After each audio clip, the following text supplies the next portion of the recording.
Introduction to the Gospel of Matthew. The four Gospels present a foretold view of the life of Christ. Our entire knowledge of the life of Jesus comes from these Gospel accounts.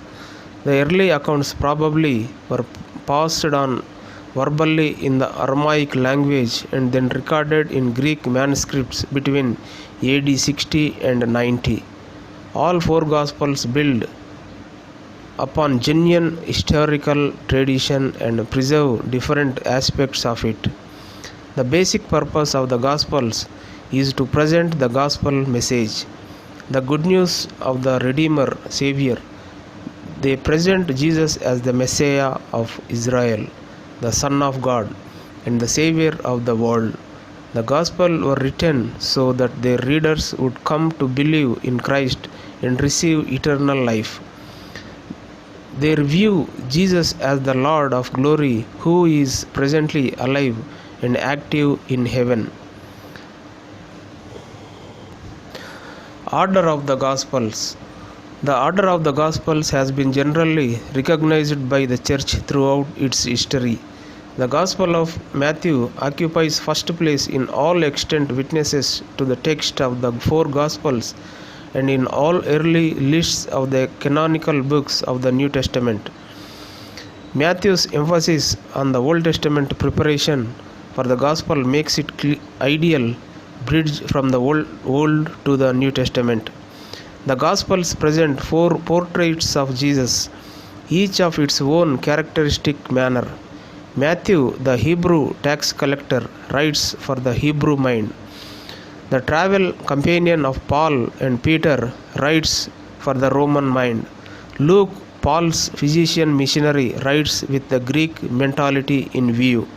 John's Gospel is different by nature from the other three. It is interpretation of the facts of life, Jesus' life, rather than a presentation of its facts in historical sequence. Title: Matthew, meaning gift of the Lord, was the other name of Levi, the tax collector who left everything to follow Christ. Matthew was one of the 12 apostles. In his own list of the 12, he explicitly calls him a tax collector. Nowhere else in Scripture is the name of Matthew associated with tax collector. The other evangelists always employ his former name, Levi. When speaking of his sinful past, this is evidence humility on Matthew's part. As with the other three Gospels, this work is known by the name of its author and date. The canonicity and Matthew authorship of his Gospel were unchallenged in the early church. Eusebius, AD 265 and 339, quotes Origen, AD 185 and 254. Among the four Gospels, which are the only indisputable ones in the Church of God under heaven, I have learned by tradition that the first was written by Matthew, who was once a publican, by afterwards an apostle of Jesus Christ, and it was prepared for the converts from Judaism. It is clear that the Gospel was written at a relatively early date, prior to the destruction of the temple in AD 70. Some scholars have proposed a date as early as AD 50. A unique statement within the book of Matthew provides internal evidence to its authorship. The account of the call of Matthew is followed by that of a meal taken by Jesus in the company of publicans and sinners. One valid translation of this passage says the meal took place at home. The parallel account in Mark 2:15 clearly says that this feast took place in Levi's house. Here, therefore, is a phrase that may betray the identity of the author. Background and setting.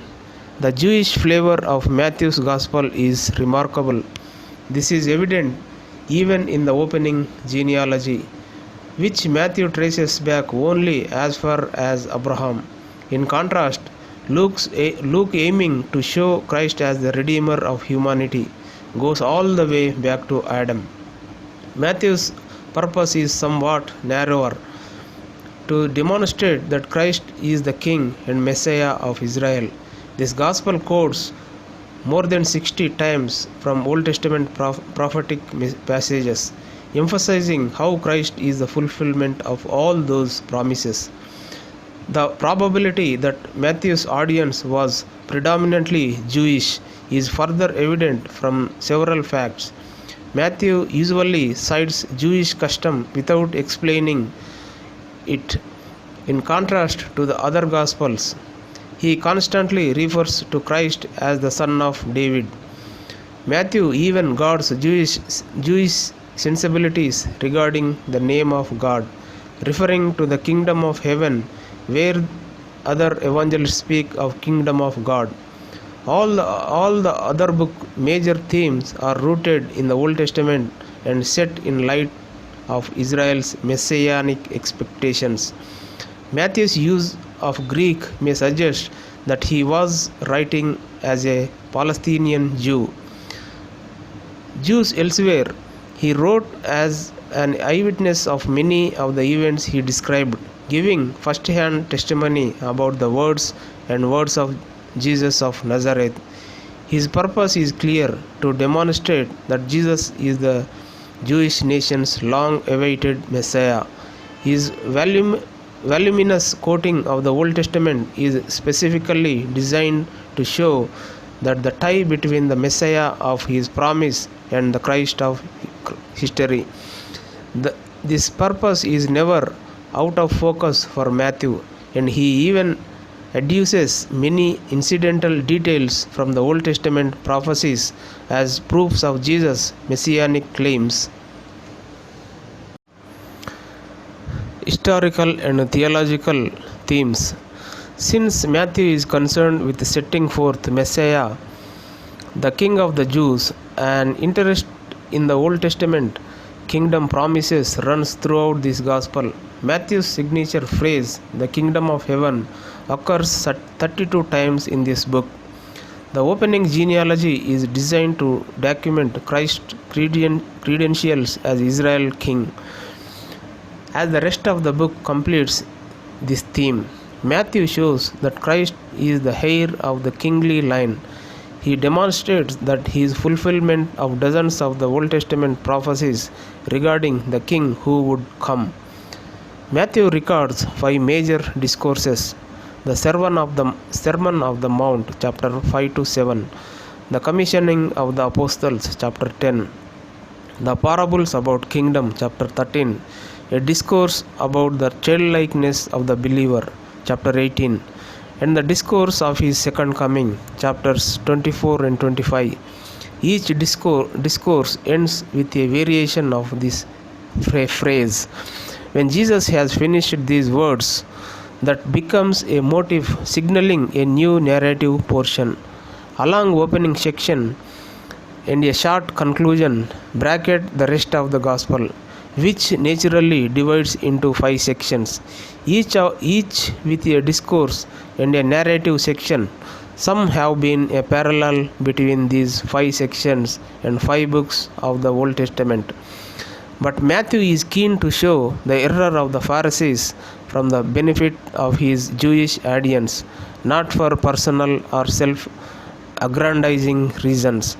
Matthew omits, for example, the parable of the Pharisee and the tax collector, even though the parable would have put him in a favorable light.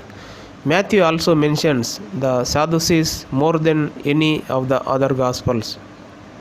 Both Pharisees and Sadducees are regularly portrayed negatively and held up as warning beacons. Their doctrine is a leaven that must be avoided. Although these groups were doctrinally at odds with one another and were united in their hatred of Christ, to Matthew they epitomized all in Israel who rejected Christ as king. The rejection of Israel's Messiah is another constant theme in this gospel. In no other gospel are the attacks against Jesus portrayed as strongly as here. From the flight into Egypt to the scene at the cross, Matthew paints a more vivid portrayal of Christ's rejection than any of the other evangelists. In Matthew's account of the crucifixion, for example, no thief repents and no friends or loved ones are seen at the foot of the cross. In his death, he is forsaken even by God. The shadow of rejection is never lifted from the story. Yet, Matthew portrays him as a victorious king who will one day return on the clouds of the sky with power and with glory.